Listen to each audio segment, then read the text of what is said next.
Happy birthday, Rebecca Hynes. A toast to you. I want to thank you. Your presence makes this world a much more interesting, genuine, passionate, intelligent, and generous place. And I hope you're having a great time. I can't imagine you wouldn't be, but toast to you. And I'm toasting you with ginger beer, which I think is only appropriate. To you, my friend, happy 50th.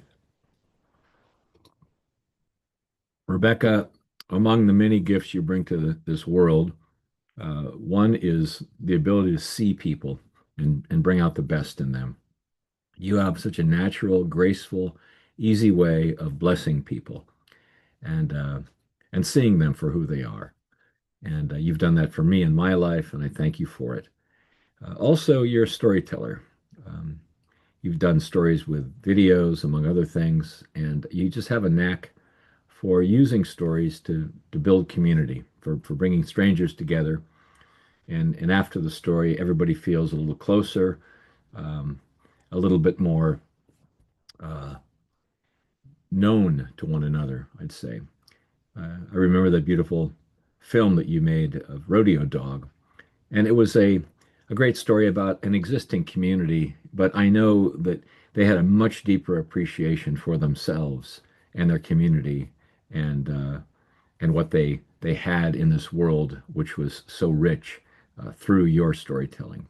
So it's only appropriate to tell a story or two for you on the occasion of your birthday.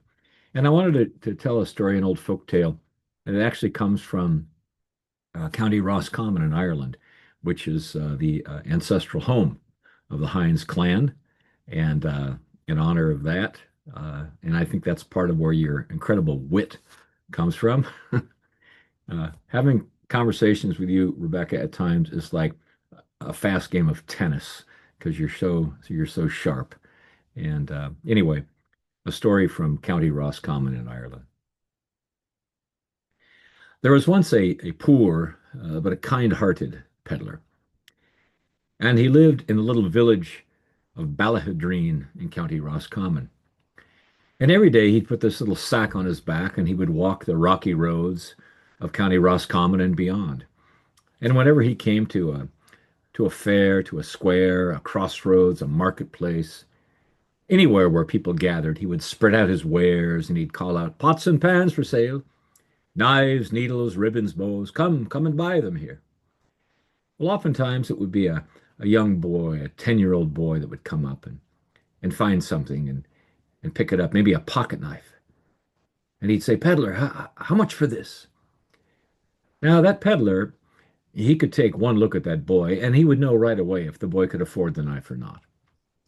And oftentimes he peddled among very poor people. And so oftentimes he would say something like, "Lad, you know that knife, the one you got in your hand there. Now, for some reason, that knife has been doing nothing but weighing me down for months. I've been looking for somebody just to take it off my hands, just to lighten my load a little bit. Why would you be willing to do that for me?" The boy would look up and he'd say, I would, sir, I would. And the peddler of Ballaghaderreen would give that little pocket knife to the boy, and he'd go running off and he'd be so happy. And the peddler of Ballaghaderreen, he would take a bit of that boy's happiness for his payment. Well, he gave away a lot more than he sold. And oftentimes the townspeople, they were standing hard by, and they were shaking their heads and folding their arms, and they were saying things like, "Aye, the peddler, look at him, giving away more than he sells. And the fool and his money are soon parted." Well, in part, the townspeople, they were right. When the peddler of Ballaghaderreen made his way home, he would often stop and he would feed the stray dogs. And then he would make his way home to the little mud and wattle hut where he lived at the crossroads near Ballaghaderreen. The hut was small, but outside of it, he had a well-tended, beautiful garden. And in the middle of that garden, there was a lovely cherry tree. And everybody in County Roscommon and far beyond that, they knew. For some reason, the peddler's cherries, they were sweeter, they were bigger, they were something more beautiful than any cherry you could find. Everybody knew that. including the blackbirds. Oh, they'd come swooping out of the sky, and they would eat up half of the peddler's cherries.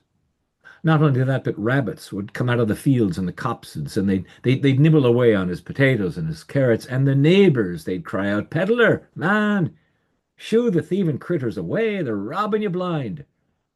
Ah, the peddler'd say, "There's nothing robbing me. There's nothing that sings as sweetly as a bird when it's in that tree of mine. And the rabbits are good company, you know. I get lonely sometimes." Ah, but the neighbors would say, "Peddler, someday you'll have nothing to peddle and nothing to eat." Well, the neighbors were right. There came a winter when the snow came early, it stayed late, and the peddler went to bed every day, cold and hungry and cold, for he'd given away everything he had, and he had nothing. And after a while, if you go to bed hungry and cold, you're going to have an amazing dream. Aye, and the peddler did. He dreamed one night that he saw standing right at the foot of his bed St. Patrick himself. And St. Patrick said, "Peddler, get up, man. Walk to Dublin. Find the Liffey Bridge and stand there. And you'll hear what you're to hear, and you'll see what you're to see. Now get up, man, and go." And the peddler, well, fool that he was, he listened to the voice in the dream, and he got up, and he put on his thin rag of a coat, and he walked outside, and oh, it was so cold. He couldn't do it. He turned back and he went to sleep. But the next night, St. Patrick appeared again, and he said, "Peddler, I'm telling you, man, get yourself up. Walk to Dublin," which was 3 days away. "Find the Liffey Bridge, and you'll hear what you're to hear. Now, man, get up and go." And that night he got up. And he did. He walked out the door, and he was so weak from hunger, he couldn't do it. But the third night, St. Patrick, he said, "Peddler, I'm going to tell you now, and I'm not going to tell you again. You got to get yourself up. Find the Liffey Bridge in Dublin and stand there, and you'll hear what you're to hear. Now, man, get up and go." Well, that night, the peddler, he got up and he walked down the stairs and he walked outside, and he was so cold and he was so hungry, but he just put one foot in front of the other, and he walked and walked and walked for 3 days' time. And he got to Dublin. He got there just as the sun was rising. And he was excited. He'd never seen the city before. And sure enough, he found the Liffey Bridge and he stood there. And he waited and he watched as the city stirred to life. And he watched as people crossed the bridge going to the shops, and crossed the bridge going to the fairs, and crossed the bridge going to the marketplaces. And he listened and waited and watched, and he listened and waited and watched. All day long he waited and listened and watched and listened and waited. And at the end of the day, no one had said one word to the peddler of Ballaghaderreen. And for the first time in his life, he was truly afraid, because he didn't have the strength to walk all the way back to his village. In fact, he only had the strength to walk off the bridge and find an alley that was sheltered from the cold, and there he laid down. And just as his head touched the cobbled stones, he was asleep. And that was to be the final sleep the peddler of Ballaghaderreen had ever slept, had not the innkeeper come around the corner. The innkeeper, you see, had an inn at the foot of the Liffey Bridge. The innkeeper had been watching this man all day long, standing on the bridge in a stiff breeze. And finally, the innkeeper, he found him, and he looked down and he said, "Well, now that's where you've come to.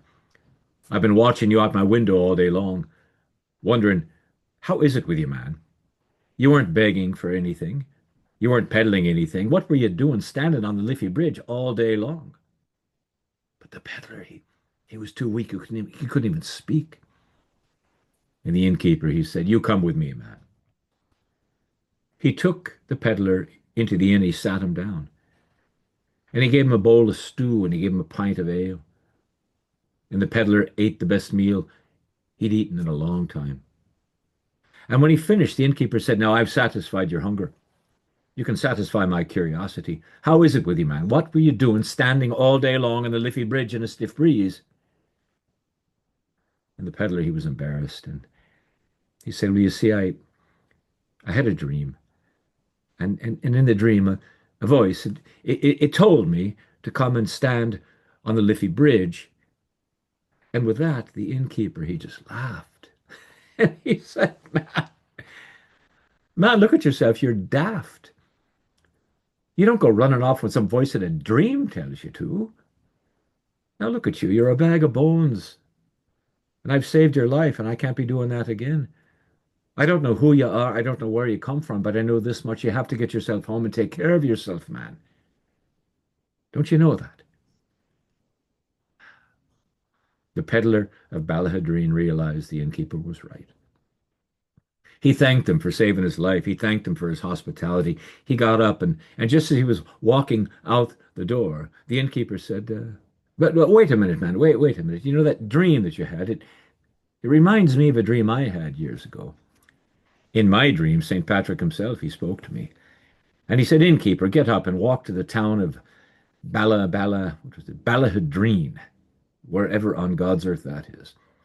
And he said, at the crossroads there, you'll find a cherry tree growing. And if you were to dig beneath it, you'd unearth a great chest of gold. Now, where would I be? An innkeeper, a man of means, if I listened to nonsense like that. Well, the peddler, he said, man, I don't rightly know where you'd be. But to himself, he said, I damn well know where I should be. The peddler of Ballaghaderreen, he made his way home in 2 days and 2 nights. And didn't he find his own spade leaning against his own hut, and didn't he take it? And didn't he dig in his own front yard?